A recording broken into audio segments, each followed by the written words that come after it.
মা তুলনাবিহীন এটা শব্দ, যি শব্দৰ বিশলতা আকাশতকৈও বেছি, যি শব্দত প্ৰাণ পাই উঠে সমগ্ৰ পৃথিৱী, যি শব্দত লুকাই থাকে মৰম, ভালপোৱা, আকুলতা।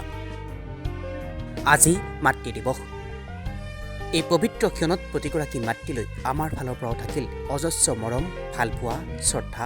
মা এটা শব্দ, যি শব্দত প্ৰাণ পাই উঠে সমগ্ৰ পৃথিৱী, যি শব্দত লুকাই থাকে মৰম, ভালপোৱা, আকুলতা, যি শব্দত আগুৱাই যোৱাৰ প্ৰেৰণা, যি শব্দত লুকাই থাকে সাহস, সেয়াই মা।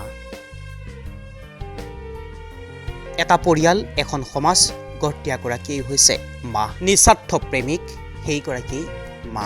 মা শব্দটোতেই যেন সোমাই থাকে সংসাৰৰ সমস্ত সুখ। মাতৃ অবিহনে কল্পনা কৰিব নোৱাৰে বিনন্দীয়া পৃথিৱী।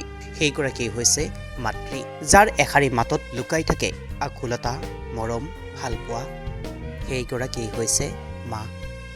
এটা প্ৰজন্মৰ পৰা আন এটা প্ৰজন্মলৈ প্ৰবাহিত হৈ থকাৰ সৃষ্টিৰ ধাৰা হৈছে মা।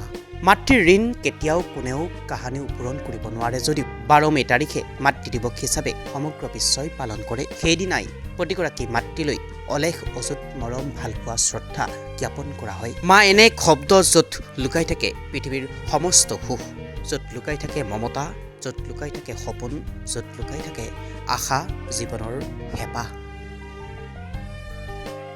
মাতৃ দিৱসৰ এই পবিত্ৰ ক্ষণত আমাৰ ফালৰ পৰাও থাকিল পৃথিৱীৰ প্ৰতিগৰাকী মাতৃলৈ অলেখ অযুত মৰম, ভালপোৱা, শ্ৰদ্ধা।